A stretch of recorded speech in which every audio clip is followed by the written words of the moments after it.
ആരാത്? കുഞ്ഞുമോളോ? കൊറേ എല്ലാം ഇങ്ങോട്ടൊക്കെ കണ്ടിട്ട്. നമുക്ക് ഈ വീടൊക്കെ അറിയോ? കൊറേ ആയില്ലാട്ടാ ഇങ്ങോട്ടൊക്കെ വന്നിട്ട്.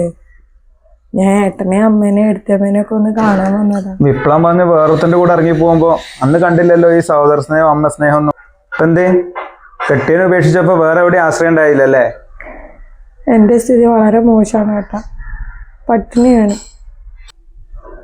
നമ്മുടെ അച്ഛന്റെ സ്വത്തില് എനിക്ക് അവകാശപ്പെട്ട എന്തെങ്കിലും കുറച്ച് തന്ന് സഹായിച്ചൂടെ? അച്ഛന്റെ സ്വത്തിന് അവകാശം ചോദിച്ചു തരാൻ നിനക്ക് എങ്ങനെയാണ് ധൈര്യം വന്നത്?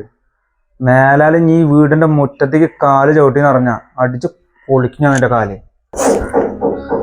എന്റെ കുട്ടികൾക്ക് കഞ്ഞി കുടിക്കാൻ എന്തെങ്കിലും ഒരു വക ഉണ്ടാവുമെന്ന് അറിയാൻ വേണ്ടിയിട്ടാണ് ഞാൻ അങ്ങോട്ട് വന്നത്. സാരില്ല ഏട്ടാ, ഞാൻ പോവാണ്.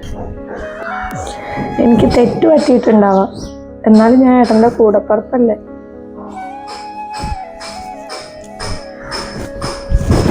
കുഞ്ഞോളെ, നീ ഒന്ന് അവിടെ നിൽക്ക്.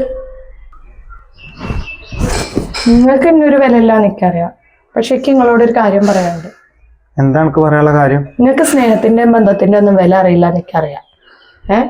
അത് നിങ്ങളെ കൂടപ്പുറപ്പാണ്. അത് നിങ്ങൾ എത്ര അല്ലാന്ന് പറഞ്ഞാലും അതിലൊരു മാറ്റം ഉണ്ടാവാൻ പോകുന്നില്ല. അച്ഛൻ്റെ സ്ഥലം വിറ്റേൻ്റെ പൈസ നിങ്ങളാ ബാങ്കിൽ ഇട്ടിട്ടുണ്ട്. അതിനെ കൊണ്ട് നിങ്ങൾക്ക് ഇപ്പോൾ എന്തായാലും ഒരാവശ്യമില്ല. നിങ്ങൾക്ക് ആവശ്യത്തിനൊക്കെ നിങ്ങൾ അതിന് മാത്രം ഉണ്ടാക്കിയിട്ടിട്ടുണ്ട്. ആ സ്വത്തിൻ്റെ ഒരു ഭാഗമൊക്കെ കൂടി അവകാശപ്പെട്ടതാണ്. ഇല്ലാത്തവർക്കാണ് ഏട്ടാ കൊടുക്കേണ്ടത്. ഒന്നുമില്ലെങ്കിലും നിങ്ങളെ കൂടപ്പുറപ്പല്ലേ അത്.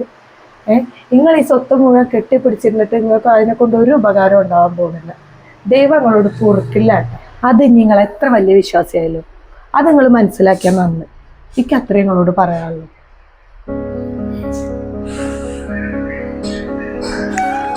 കുഞ്ഞോളെ, നിനക്ക് ഇനി മുതൽ ഏട്ടനുണ്ട്. നീ കയറി വാ.